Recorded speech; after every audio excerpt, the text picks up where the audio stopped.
It's an Ask Me Anything Friday special edition of the Houndsman XP Podcast.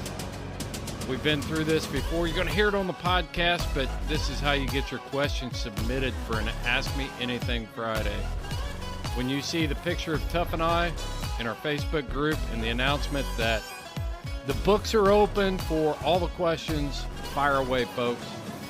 Chad Reynolds of the Houndsman XP team and the co-host of All Mixed Up joins me on this episode of Ask Me Anything Friday to get you those much needed answers for these questions that you have.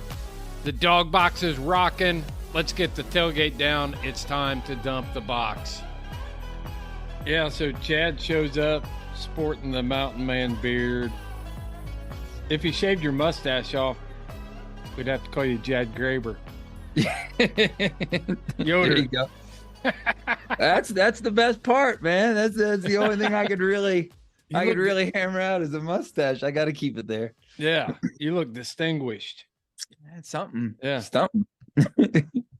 Is Ashley giving you advice and grooming tips on your beard? She's hit or miss. It's every other day. She says it makes me look older. You know, I get that. But then I get that too.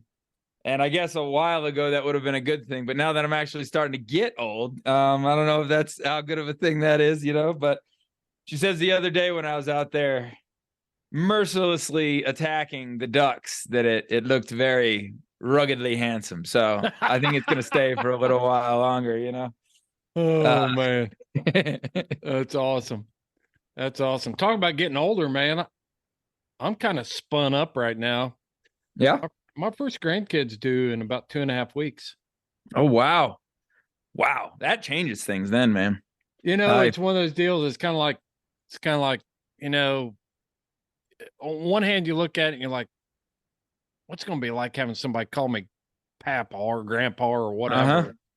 But then on the other hand, it's exciting because it's like this little human being I get to corrupt and send back home to her mother. So there's some payback involved too. Oh yeah. Big time. Yep. My mom's the worst about it, man. Like it's all good nature. I mean, none of it's bad. You know, the child's only genuinely benefiting from it, but she just spoils her with gifts and all kinds of stuff and loves on her and dotes on her. And, you know, like they'll literally do whatever the little one wants to do, you know? And I'm like, God, really? You can say no. It's possible, you know? So every time when I leave the daughter with my mom now, I'm like, practice, say, no, Roxy, we can't do that. And I try and get her to say it 10 or 12 times before I leave, you know? Yeah. Yeah. I'm going to be more, I think I'm going to be, my wife is going to be the one that's going to try to spoil our grandkids. And that's kind of their job, you know? Yeah. But grandpas are supposed to be a little more, if they call me grumpy, that'll be okay. Yeah. Instead of grampy or grandpa, you know, right. They call me grumpy, that'll be okay. They need a little bit of grumpiness, you know, they need some of that, but I'm looking forward to it. It's going to be exciting. But hey, Chad, man, I appreciate you joining me. Help me work through some of this AMA, Ask Me Anything Friday stuff. Every time we post one of these, we get all kinds of wild and crazy questions. Derek Tormanen absolutely ruined his perfect track record by not engaging on this episode and asking a question. He's asked questions in every AMA. We've answered every one of his questions on an AMA. He was batting 1,000. So I guess he was just stepping back to give some other people a chance. Yeah. You don't want to hog the light all the time, right? You know? Yeah. He was just giving other opportunities out there. He's a community guy, community player, team player, 100%. So, I say we just dive right in and start tackling some of these questions and trying to come up with answers. And just so everybody knows, if you're listening to this podcast for the first time, the way to get involved in an AMA Friday is to join our Houndsman XP Facebook group. And then when you see the picture of my Yog Terrier Tuff and I in my truck with both of us having kind of an astonished, amazed look on our face. Can't miss it.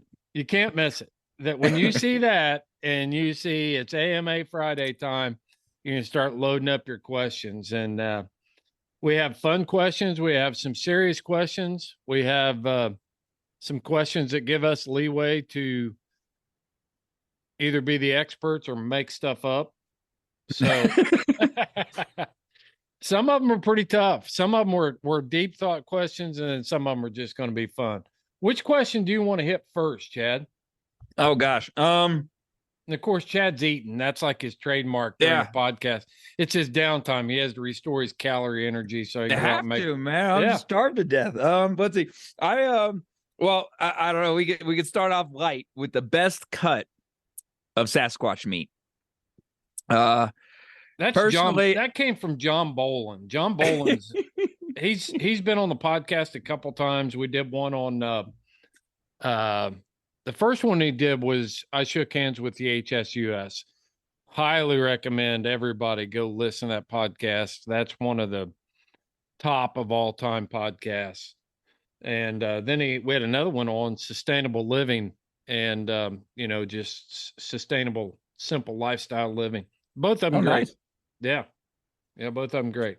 So read the question again. John Boland asks. Let's see. He asked. I'm trying to find it again really quick. Yeah. What's the best cut of meat from a Sasquatch, and how do you prepare it? Whew. Well, it all depends where you're hunting your Sam Squinches. I found when I butcher up a Sasquatch, they come from the prairies. They walk too much, and they're a little stringy and tough. So I prefer the mountain squatches. Or the ones you can find in the wetlands. They don't move quite as far, and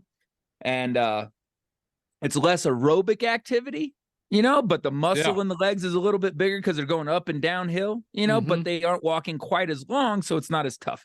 And is it because the like out on the prairie, the game and food resources are farther apart than say a wetland where they can reach over and grab a nutria and like chomp its head off and exactly. Yeah. They're probably having to travel too long a distance at night to get water and then food and then everything else they're eating out there is going to taste like sage, so that that's not depending on your taste, but like the uphill mountain squatches, getting big loose muscle in your hamstrings, your hams, and and a varied diet, less rodents and stuff. And, they have more tubers and plants and organic matter up there. So, wow. And then I'm not a smoking guy. I'm all about grilling personally. So no kidding. Yep. That's right. Which cut? Grilled hams off of a mountain squatch. That's the best right there. I bet John, he's got an awesome smoker. So I bet we need to have John come back on and do some squatch ham smoking. Sounds good. Yeah, that sounds good. What do you think about that? Do you agree? But yeah, I'd stay away from like the Jack Link's squatch. That he's eating some chemically enhanced beef jerky there, which I love. I love it, but I'm just thinking that could be maybe go a little wrong. I've never heard of anything in the desert squatch. Yeah. We'd have to ask Seth and see what his evidence is of any activity in the desert. He could give us the scientific name. It's probably the greater Squatchus maximus israelis or something. I think this is totally a subjective question.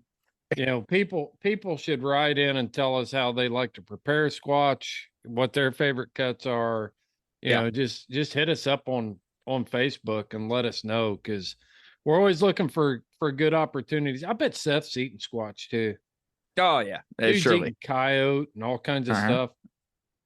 Yeah, he likes the wild stuff, that's for sure. So, when you guys have hunted together, has he showed up in his sandals?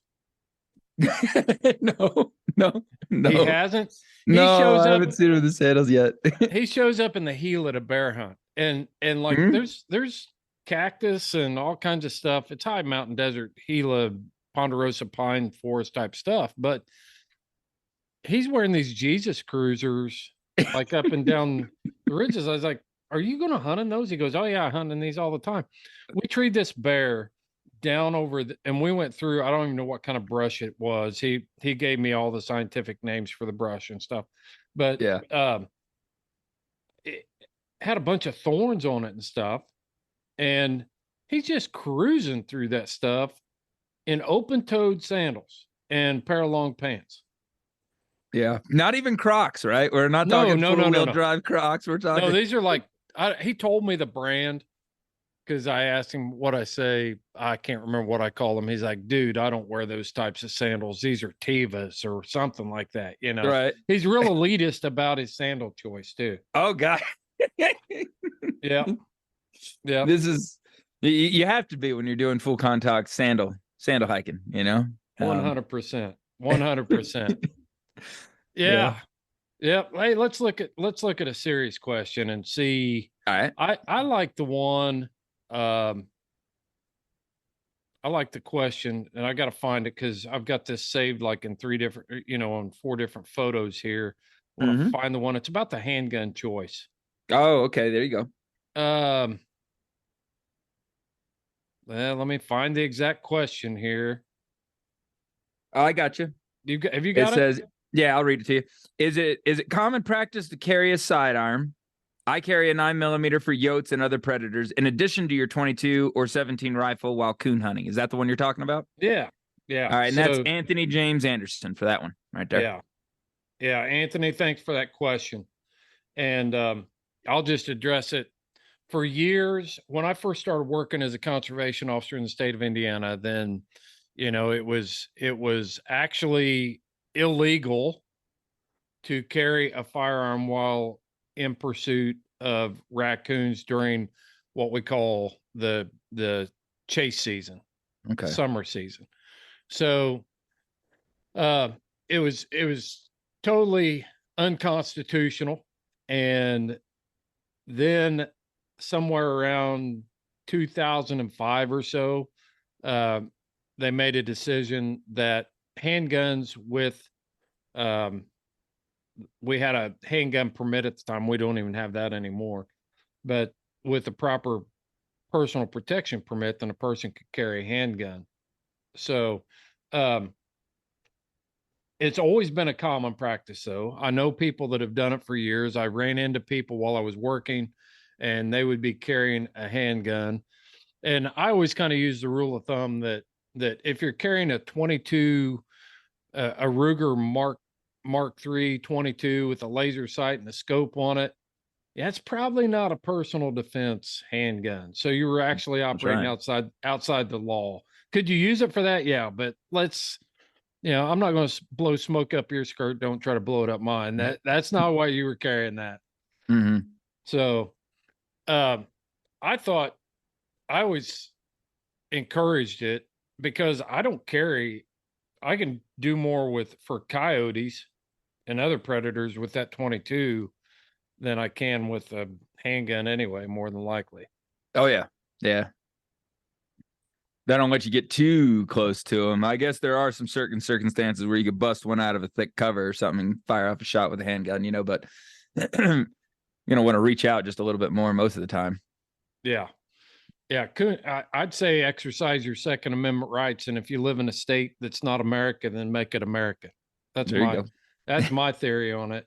It's like it should be. And somebody made the comment, which I thought was really valuable, that going back to that truck in the middle of the night. Yeah. You don't know what's waiting on you when you get back there, especially in today's day and age. You got this truck parked. You've been a mile over, away from your truck. You come back, somebody's laying in the bushes waiting for you to open the door, and some meth head's going to take off with your truck.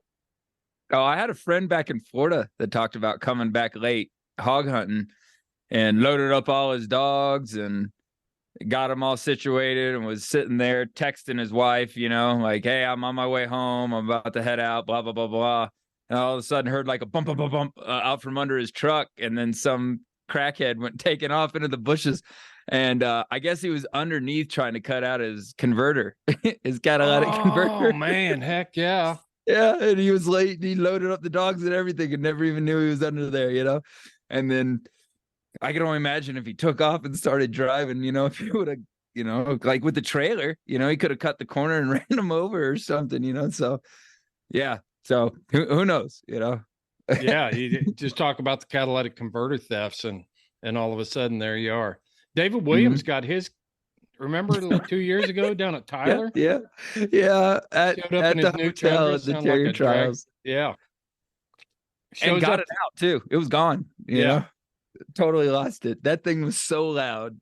He showed up at the second day of the Terrier trials and it was like, what the heck is going on with your truck? You're running straight pipes, and they'd stolen his converter. So yeah, my advice is I think it is common, and it's your constitutional right to carry. And obviously we're telling you to abide by your laws for civil liability reasons here. But man, if you're living in a state where it's not legal, then move to America or make your home state America. Mm-hmm. That's my advice on that. So thanks for that question, Anthony. And you talked about your buddy texting his wife. There's a question on here that I'd really like to talk about. Uh-huh. And that is how you get permission from your wife. To bring home another dog? Yeah. All right. Now, are we talking dog or puppy? Yeah. Well, I want to find the exact question so we get it right. Here it is. Here we go. Caleb Roach. Okay, you got it. This is a second question he asked. He says, another one is, how do you convince your wife? Okay, not make your wife. You use really good word choices here. There you go. Really good word choices. Another one is, how do you convince your wife to bring home another dog? Well, I'm really kind of wondering, are you trying to convince her to bring home another dog, or are you trying to convince her to allow you to bring home another dog? That makes a big difference. It does. Some women, they bring home plenty of dogs. If I had to guess, he's probably saying what most people are having to deal with is he's wanting to bring home another one, and he's trying to get her to go along happily with it, right? Is that what you think? Yeah. Now, is this an adult dog or a pup? Because there's makes a difference too. It makes a huge difference. I'll just go ahead and speak on the one I'm comfortable with. If it's a puppy, get it in her hands. Get it in her hands. If they're holding it, man, you got the upper hand. Like you are in the controlling position. So like, don't ask, don't do nothing. Just walk up, put it in her hands, and then like walk away, and you're halfway there. And if that puppy, if she like cradles it and it lays its head up on her shoulder, just give the man the money and walk to the truck. You're going home with that puppy. Exactly. If you can get them to like burn it out a little bit ahead of time, like have them go out there and rattle the kennel every 10 minutes or so it's awake and running around and playing, and you can put it in her hands and it starts to go to sleep, then you're 75% there, like. So I found if you get the dog in their hands, they can't hardly say no. The puppy, that is. Now a dog, that's more complicated, my experience has been a little bit different on this whole thing, and I've got a philosophy on it. All right. So for one thing, be a man. There you go. You don't ask permission. You tell your woman that this is what you do. You're laughing while you say that, Chris. Why are you chuckling while you say that? I couldn't say it with a straight face. Yeah. My grandpa never asked my grandma permission for anything. Yeah, like that. It sounded nice. No, so my experience has been a couple things. One is my wife doesn't like to deal with the puppies. Once they get here, She tolerates them and she'll take care of them and she'll do all that stuff.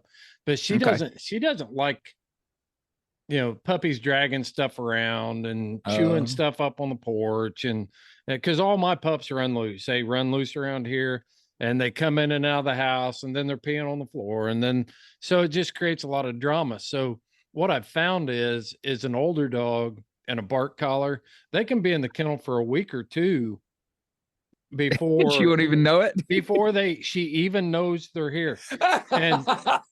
And so that's awesome. And so when she does walk out there, she looks and she's like, is that a new dog? I can pull the same tactic on her that she does when she breaks out a new outfit and comes walking out. I'll say, is that a new outfit? Oh, I've had this a long time. Yeah. Well, the trick is to define long. That is the key to communication here. Okay, let's define long. Are we talking seconds, minutes, hours, days, weeks, months? What are we, long to me is like months. Yeah. And we don't always share that definition. So I can, after the dog's been there a week or two, I said, that dog's been here a long time. Yeah, it's old Skid Boot, man. You remember him. Yeah. But honestly, really, I'm saying just do it. And I don't care if this is a man or a woman, if it's your husband or your wife, if you're women and your husband's not into hounds or whatever, you've already decided you want the dog. You've already been spinning this up in your head. You know that you need another dog or you want another dog. If you don't get the dog, there's going to be a fight. If you do get the dog, there's going to be a fight. So just do it and just have one fight. Get in the fight with the dog rather than a fight without the dog. There you go. Yeah, just do it. There you go. Just do it. Yeah. And that's kind of what I've done with my hounds. But I think there's a responsibility here. I also know, I know the limits and the threshold. There's no way I could be, I could have 15 dogs here, because for me personally, that's just my personal limit. And, I like having about 4 or 5. Mm-hmm. I can feed them. I can take care of them. I can exercise them. I can do what I want. And, I'm not breaking the bank to do it. So, keeping that many quiet isn't that hard, and then managing the waste, of that many isn't that hard, so I hear what you're saying, go ahead and do it, but like respect the other aspects of it. If if they're noisy and that bothers the spouse, or you're slow with the waste and you want to get another one, maybe just speed up on that waste a little bit, manage it a little bit better, but if you're willing to do that, then they ought to be willing to allow it, participate. Yeah. That makes sense to me. I dig that. But I figure there's going to be a conflict one way or the other. So just do it. Yeah. Just do it. Nike swoosh. Get the dog. Right. Just do it. Just do it. I'm down with that. Yeah. What's your next choice here? Let's see. What piqued your interest? Well, there's a few things. There's 2 of them, but let's see. What makes folks stop hunting with hounds? Let's see. What was the exact reading on that? There you go. What is it? Josh Michaelis? Yeah. What makes folks quit hunting with hounds? And I guess there's probably a number of answers to that one, right? But in my opinion, if I have to base it off of what's got me to cut back on dogs or get out of a specific venue, or when I watch my buddies do it, all of us have that passion, the drive to go, and we get the thing and the trailer and the dogs and all of this. And we have this, romanticized idea about what it's going to be when we go out and we stay out all day or all night or something like that. And I guess what I'm trying to build up to here is we don't make it easy enough. There's something to be said. I got a buddy and he gets on way more bear and lion than I do. But he'll go out. He makes it as easy as possible. He has it to where he could pull his truck right up in front of his kennels and he can open the kennel doors and they all run and dive in the dog box, and he'll drive right down the street to an okay area and do like an hour's pass. And he'll do that like every day or every other day. And if he doesn't get on anything, then he doesn't turn out, but like he goes on these quick little hunts and he fits it into his daily routine, Wow. And like, if you think about, I'm sure you've done it. I know I do it all the stinking time. We're like, no, we're going until we find something. Then you come back and you're exhausted. You got to put the dogs away and you miss some other obligations. And it's too much work. And it doesn't have to be that way. I find my dogs are best when I go as many times as possible, and they could be short hunts. They don't have to be the longest thing, like go out, load the dogs up, get out, look for like an hour, a quick hour, and if you don't find something, maybe dump them down and, exercise the legs just a little bit, like if you got a spot, you could road a dog real quick, road them, pack them back up, and then head home and get into the next thing, but I find everybody tries to make it too dang hard, and then it's just not worth it anymore. The juice ain't worth the squeeze. So fewer, simpler hunts are easier on your dogs. Your dogs get more out of it. It's easier on you. It's easier on your family, and it allows you to meet your other obligations that you may want to be a part of too. It doesn't always have to be work and family obligations. It could be you want to go target shooting or hunt a different type of dog or whatever. But like football game. Whatever. I have too many venues of dogs. So for me, if I pour all that time into one, I'm somebody else's sacrificing. So I like to, I've really trying to take that to heart since I found it. I try and make it as easy as absolutely possible. So that's my thoughts on it. We, work on simplifying your hunting routine, and everybody will benefit from it. I definitely hunt more when it's more simple. If I get out of the groove, then it's easy for me to sit back and think about. You start thinking, where are my collars at? Are they charged? My dog box sitting on the truck. The dogs are going to act crazy for the first 20 minutes of the hunt because I haven't hunted in 2 weeks, so when I start getting out of the groove, then it's harder for me to get motivated to go back. I've got a friend of mine, he's a coon hunter here locally, and he spent a year and he hunted every night for a year straight. Hunted every day. And he told me, he said, some nights were 2 or 3 hours, but a lot of nights were 45 minutes to an hour. Bingo. From the time I left the house, we went down the road, we treated a coon, we're back to the house. I had to work the next day, boom. But he hunted every day. And he and his partner actually won the PKC state race that year with that dog. Oh, nice. And that included the nights that they were out competing with the dog as well. So, okay. But when you start talking about, like for me, bear hunting, lion hunting, stuff like that, it has to be an event. Now, once I get there, it becomes a daily event. Like if I go to New Mexico, then boom, we're hunting every day, and it becomes a routine there. But I get another thought I had. You identified that there could be tons of reasons. A lot of that, what I'm experiencing here now, especially, is access. A lot of access opportunities. When you don't live somewhere where you have large tracts of public land, you got deer season going on, you start doing the crazy hot chicks matrix with access versus reward for doing that sort of stuff.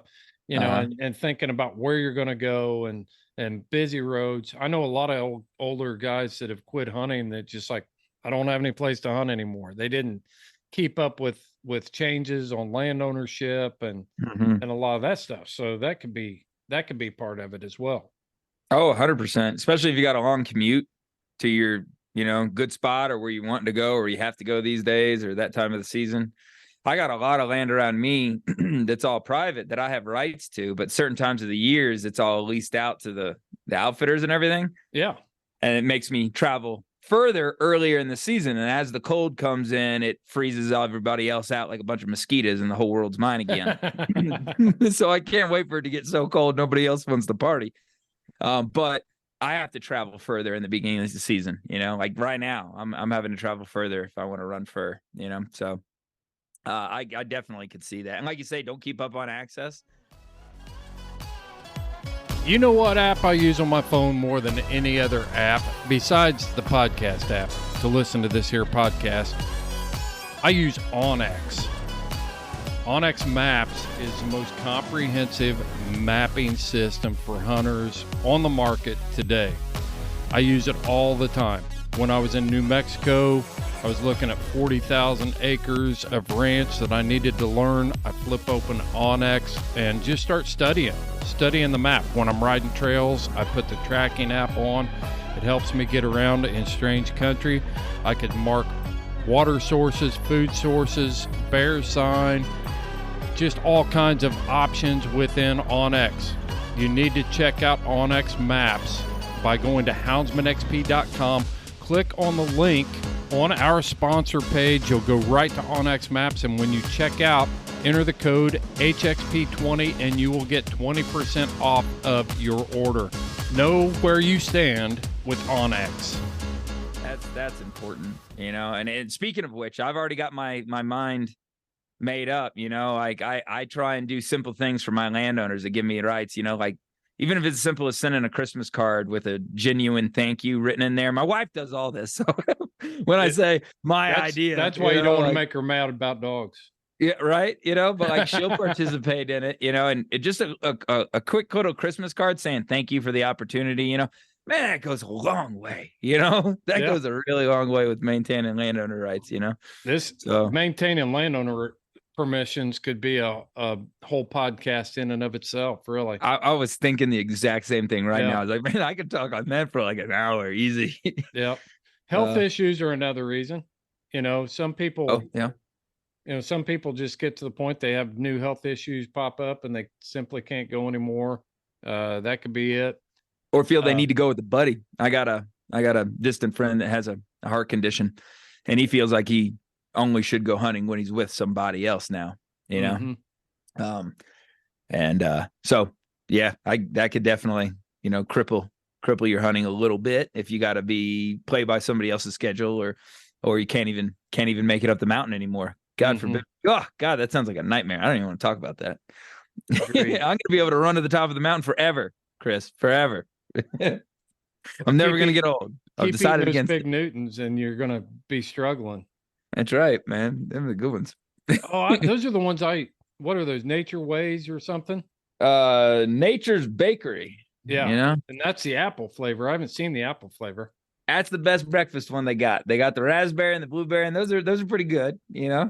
But the apple, that one's best in the morning. That's got breakfast biscuit written all over it. I find the raspberry are more like an afternoon, in between lunch and first supper. Not as far as second supper or third supper, Right. But between lunch and first supper, a raspberry Newton comes in real nice, I got you. Getting back to that question, I just had a thought about something else too. I think at times with our hunting and different things, we become stuck in, it's a paradigm, but let's just talk about traditions, what hunting is to me now doesn't mean the same things that it did to me in 1983. When I was that age, it was the excitement of going on the hunt and being involved. I remember showing up the first ever coon season where I had my own dog. I had my driver's license. My uncle, who got me into hunting, invited me to come up and hunt. And he said, be up at the house about dark. Well, it's November and dark is, anywhere it's 6:30, 7:00, I'm sitting in his driveway at 5, Yeah, there you go. This is it. This is the night. So as we get older and we start to see styles of dogs change, maybe technology for tracking systems becomes more complicated. Some of this stuff, a lot of times people they develop these strict rules for what hunting should be and how it should be. And when they can't enjoy it like that anymore, then they just quit. Yeah. And there's, pros and cons to that. You want hunting to be exactly what it is, but things change, period. and you find a way to grow with it and still find some enjoyment out of it, or you're gonna miss out on it entirely. And I never want to be without it. So I'm gonna try and, chase hunting and wherever it goes, But Exactly. I definitely see what you're saying, like the idea of being able to just go out to a certain spot and dump them and not worry about property lines anymore. I'm sure that a lot of the old timers that came before us, like the idea of having to manage property lines like we do now would just be a nightmare, like I imagine some wouldn't be able to tolerate it, Yeah, we had spots when I was a kid. I'd get mom or dad to actually drive me around and hunt a creek from 2 or 3 miles away and hunt it all the way back home. Oh, that's clever.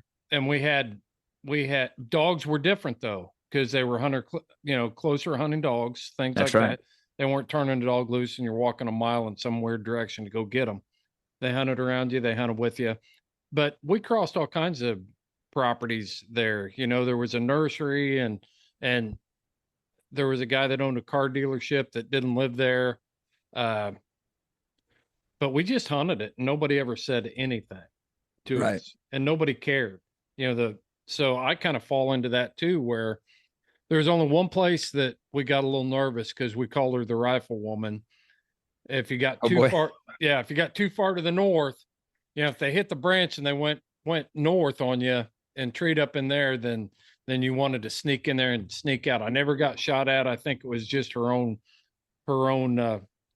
self-propelled reputation and rumor mill that she would shoot at people if anybody came on her property. But we call her rifle woman. The rifle woman. But yeah, I think that's a lot of it. I think it's not as easy as just put your finger on one thing and saying why people get out. And then the laws change. There's a bunch you could scatter it at. I think all of those are good points. I think the drive's there, and we're willing to fight for a lot of these things, like the right to pursue hounds and maintaining the hunter's rights, as long as we're just getting enough juice out of it, as long as we're getting enough enjoyment out of it, Yeah. And like I say, for me, the key to that is that try and make it easy on yourself. And you mentioned collars earlier, like just something as simple as that, like having your collars in a bag and your handheld in a bag on the charger. Just have them in the bag on the charger and just maybe stuff a handful of leashes in there, because there's nothing worse than getting out there and finding your collars dead or your handheld dead or you forgot something. My dumbass has been up there before, and I was I went out on Crocs. I didn't even put my shoes on. I had my house shoes on, trying to go, outside in the backyard, and I got out there and I hunted. I finished the hunt. I didn't care. I was in snow. But just like Seth and his sandals. Yeah. Well, mine wasn't on purpose, so I'd freeze to I've death, never man. forgot to put my boots on, Chad. No, I have. I've done it a few times.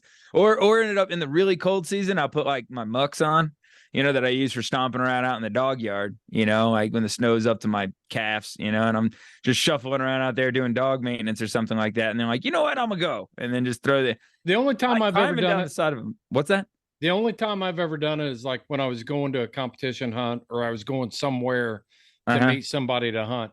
And you get that sick feeling about where you're too far to turn around. Yeah. You got to make a decision. Either I'm going or I'm going home. Yeah. That you're a decision point. If I go home, then I won't go back. And if I go, I've got to hunt without boots. So I have done that before. And I don't know about you, but I always realize it because I get like a draft on my ankle. I feel a little extra wind on my ankle. I'm like, oh no. Oh, what did I do to myself? Exactly. Hey, let's jump on Alex Kresheff's question. It's something we've talked about before, but I think there's a lot of I know Alex, and I've got some good points to make.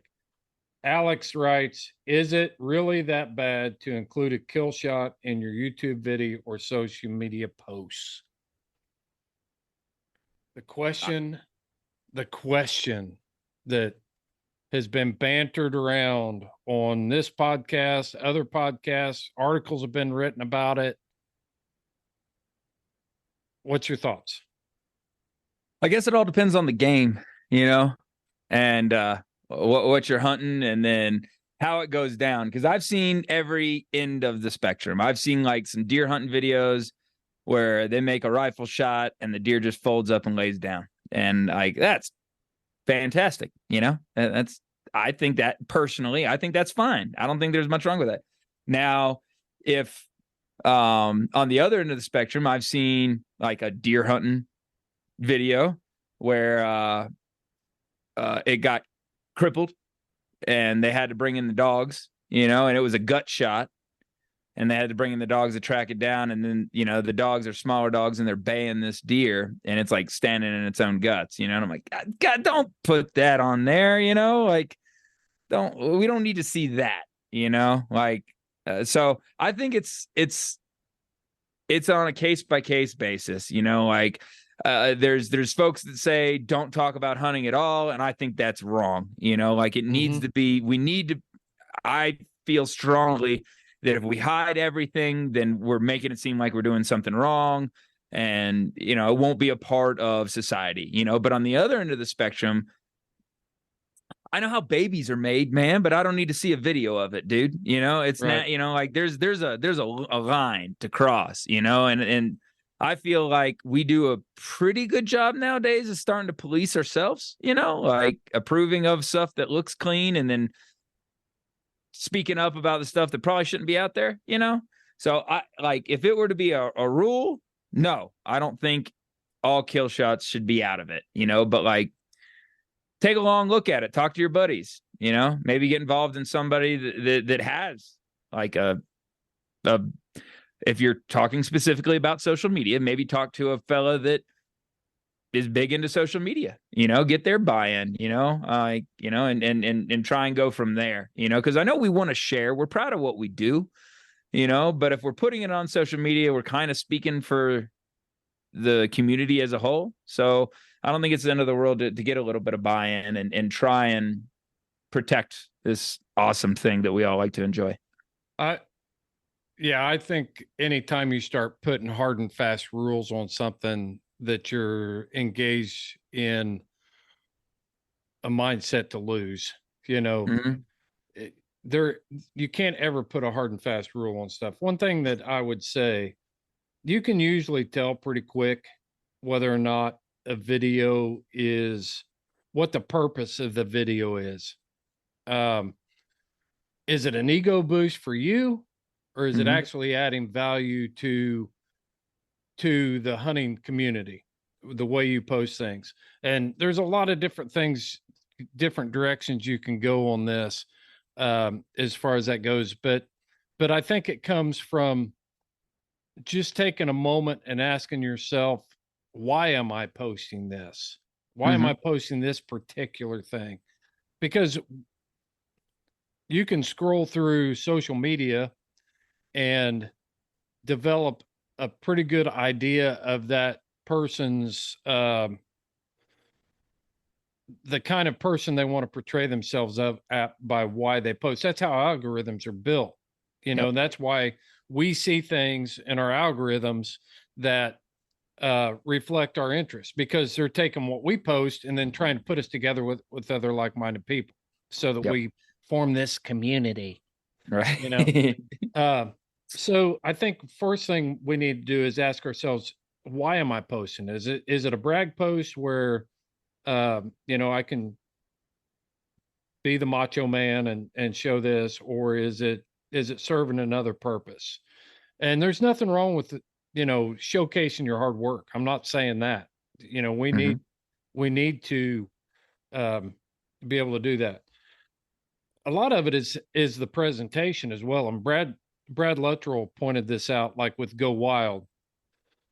He talks a lot about social media presentation. If the only thing you're ever posting is the kill shot and not talking about any of the other process, good point. As far as, telling the story of raising this puppy, having your kids, a shot of the kids helping you train the puppies, hauling the dogs down the road, a dog doing something goofy.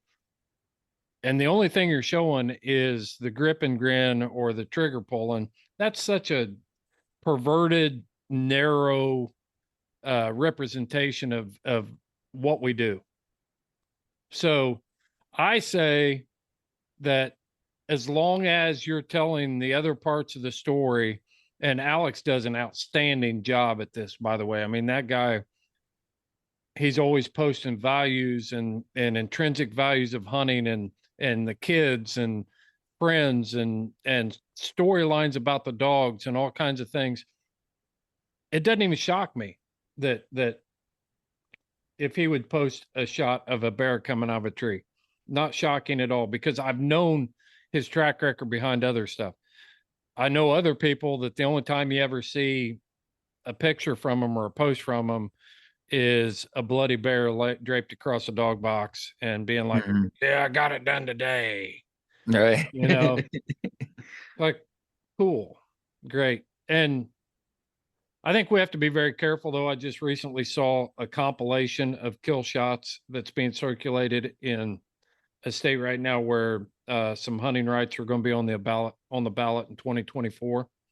Okay. So we have to be on point for that and realize that threat's out there too. So just take it into consideration. I don't think there's any hard and fast rule.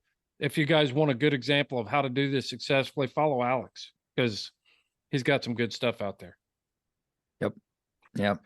I like the focus if it's going to be big game shots in a tree, you know, how the critter comes out might play a little bit into it, you know, if it kind of crumples away.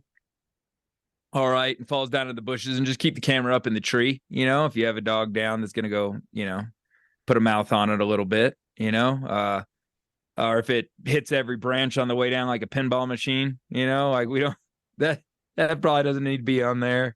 Thumping and bouncing off the ground and turning a bunch of dogs loose to go down there and maul a dead carcass. It's like, dude, we all know that happens. We don't have to put that out there.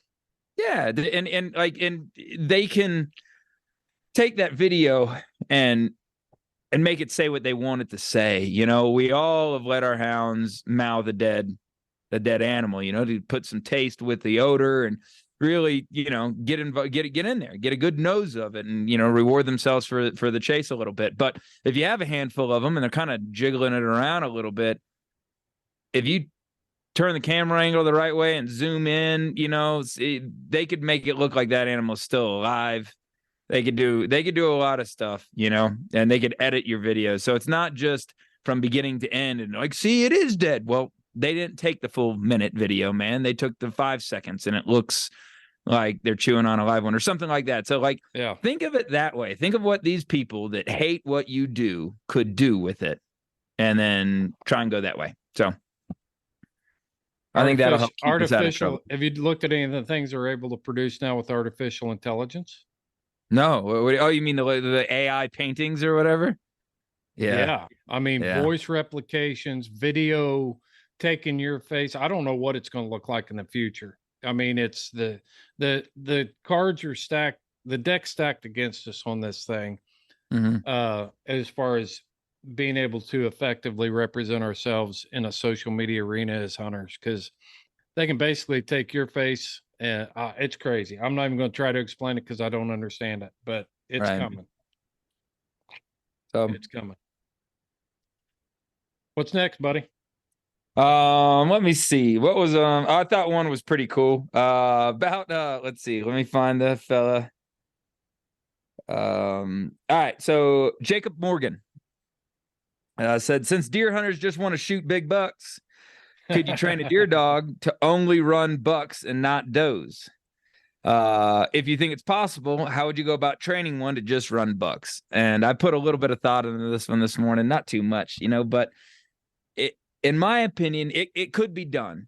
Yes, it could be done. Is it worth is the juice worth the squeeze? Probably not. You know, most deer dogging seasons are not long enough as is. You know, back when I lived in Louisiana, we had a month.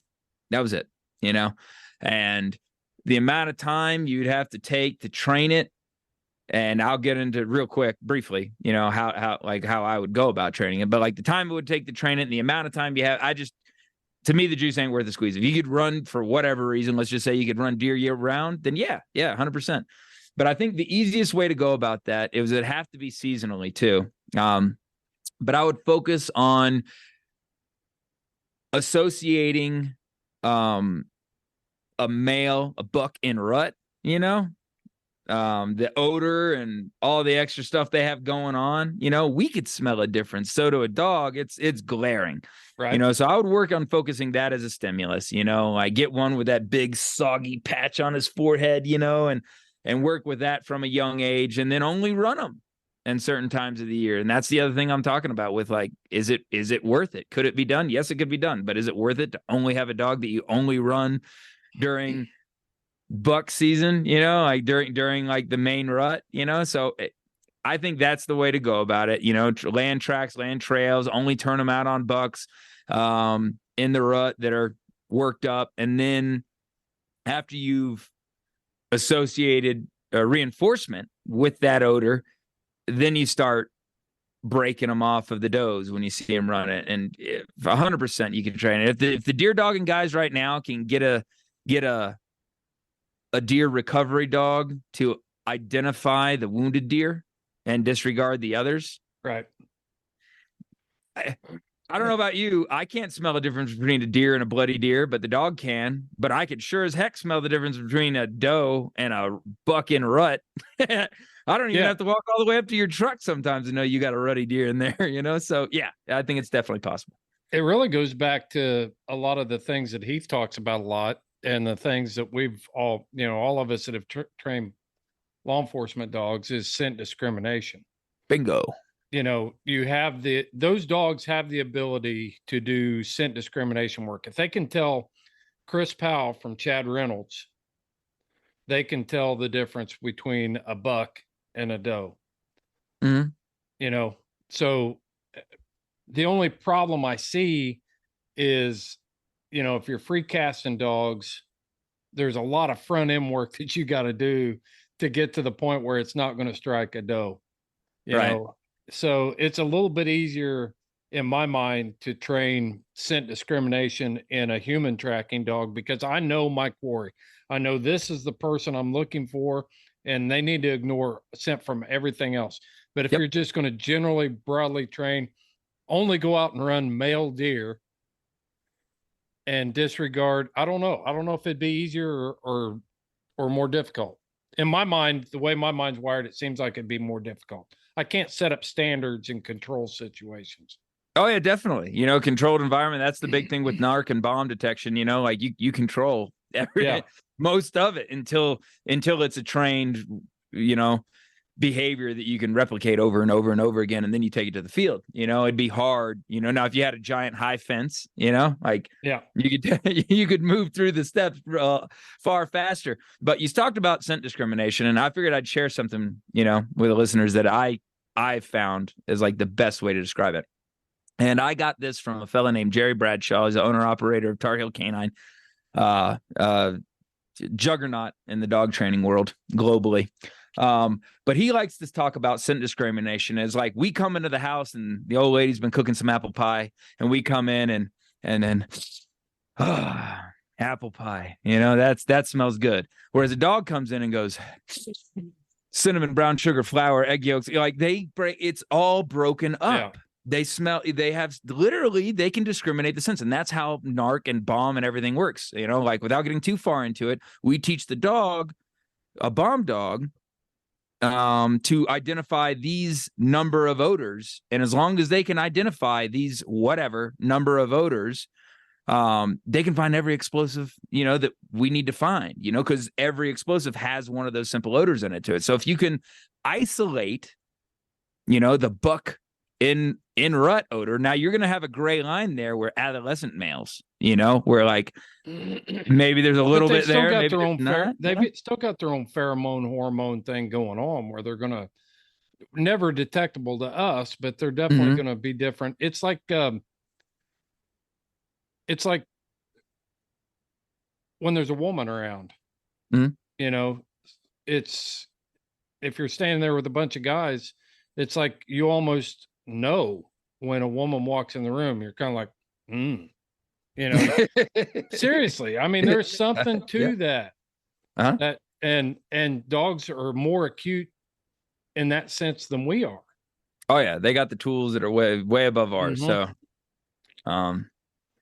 I like to think of it as like we're so much eye oriented. You know, we'd walk into a room, we'd notice somebody with a strobe light on their head immediately. Right? Like, how could you not see that guy? He's got a strobe light right on his forehead, Bob. You know, you blind. You know, with a dog, that odor is as striking as like a flashing strobe light would be to us. You know, and it's they can't miss it. You know, and again, back to the scent discrimination. That's why back when I used to run hog dogs all the time, I'd have a trashy puppy or something, grab a hold of a skunk, you know, and he'd take a shot of skunk spray right to the nose, you know, and eyes are watering and drooling and everything. You could still track though. They could still track. They can still discriminate, you know. Right. To me, in my opinion, you know, that'd be the same as being in a blue room and trying to find the red sticker on the wall. Just because the whole room's blue doesn't mean you can't see red anymore.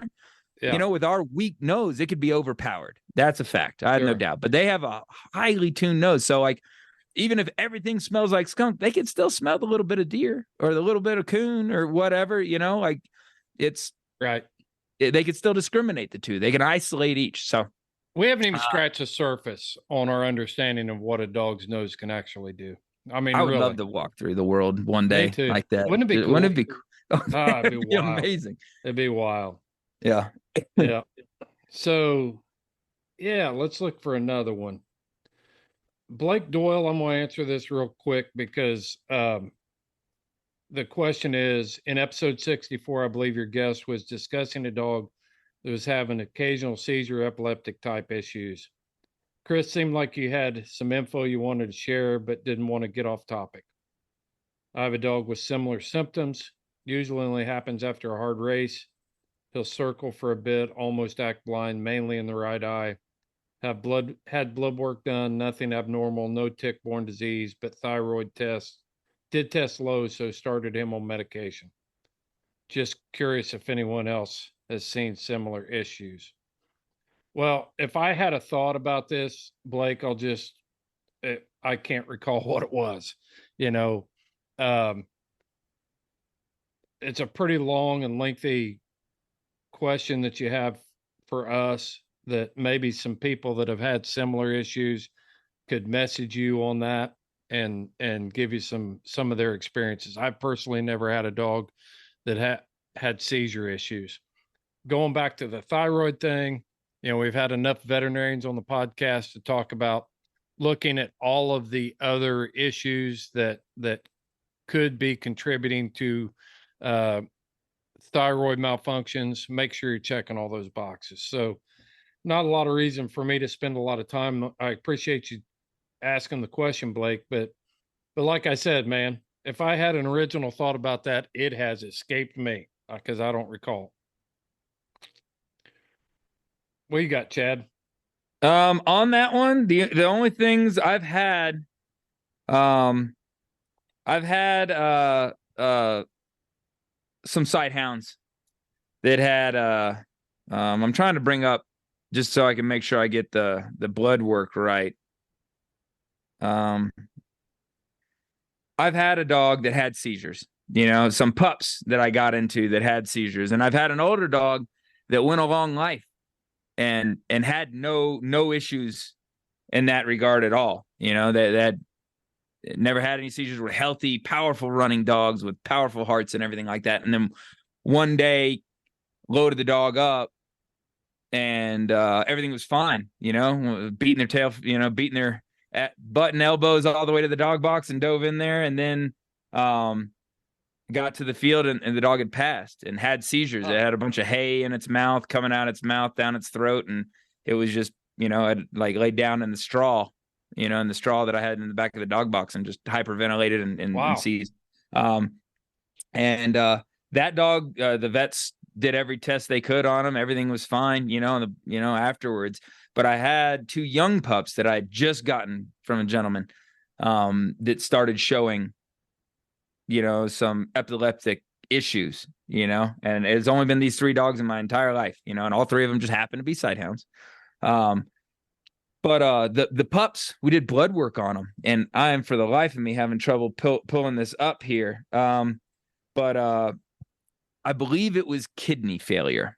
The kidneys were just fried from who knows. I talked to the gentleman. He didn't know exactly what could have happened, but maybe they got into some kind of poison, or something that's poisonous to the dogs or something like that. But their kidneys were failing, So the dog was going through like toxic shock, because it couldn't process all these toxins in its body, even the naturally occurring ones at this point. Like his kidneys were done, and they just couldn't process it anymore. And whenever the dog would get bad, it would start to have epileptic episodes. And then when we'd take it to the vet and then we'd clean it out with this like IV, an IV bag of fluids, because they would be dehydrated. They had clean water, the whole bit, the top care, lived in the house, the whole bit. I was throwing the works at it. And, but it just couldn't process the toxins and was on this IV bag with nutrition. So it was getting its food, its calories through the IV.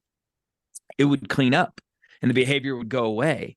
And it would come back home, and I'd do everything I possibly could to this dog, and it would slowly just become more and more and more toxic till it couldn't even stand. It would walk around like it was drunk, and then it would start seizing. So there you go. Blood work is not that expensive, depending on your vets. Now, I say that living in the middle of nowhere, and I get the good old country boy vets, that will give everything for pennies on the dollar, but I imagine in a city, blood work might not be that bad, and it answers a lot of questions. You could rule out the liver function, the kidneys, hydration. There's a lot of stuff that plays into that, because the seizure is just basically the body like giving up, and that can happen from a number of reasons, not just a very specific neurological rewiring. There, like I said, in my example, it was kidney failure. It was toxic shock. The body was dripping in just its own toxins. So which is also going to affect your thyroid.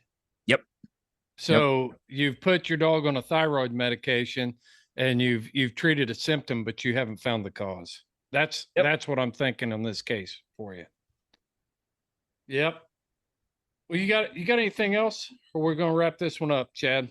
No, that's about all I got, man. I thought those are all the good questions I saw on there that I liked. We'll go off. I want to finish off on a high note. All right. What you got? And Billy George, right, asks, since Josh Michaelis didn't have a dog in any of the world finals, does that mean he has lost his elite status? Oh boy. Yeah. That's a good question, Billy. I don't know that Josh can lose his elite status. Just saying it right now. Anybody that, if he builds that lawnmower out of that geo tracker that he's trying to make into a hunting rig, then that's freaking elite. That is elite on every level. Yeah. If he can truly convert a geo tracker into a pleasurable vehicle to hunt out of, that's got its own merits. Yeah. Would you agree? I'd say, yeah, that, that's pretty fancy.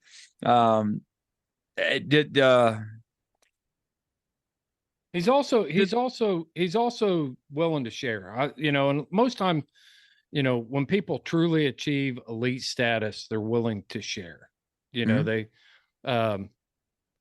They recognize it and they want other people to come along. So he's helping create this elite handler series. It's a competition coon hunting thing. So he's an equal opportunity elitist if he's an elitist, because he's trying to make other people elite as well. Yeah. Yeah. I dig. Do you think the geo tracker does those have a pull chain to get them going, or did you have to throw some biscuits to the hamsters in the beginning to get them going?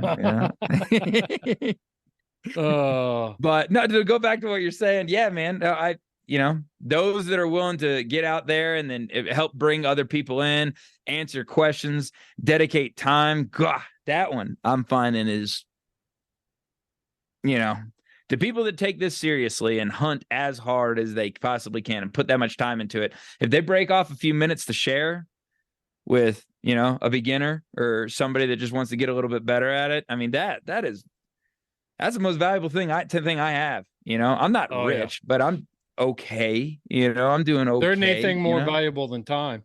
Time, man. Like if I stop and talk to you for 30 minutes about dogs, man, it's valuable to me. You may not be able to go buy a car with it, but like it's the most valuable thing I got is to break off a little bit of time and as well as the knowledge, the time it took to get the knowledge and want to share it with everybody. So I think that is incredibly respectable, for anybody that takes the time to share their experiences and knowledge with somebody else.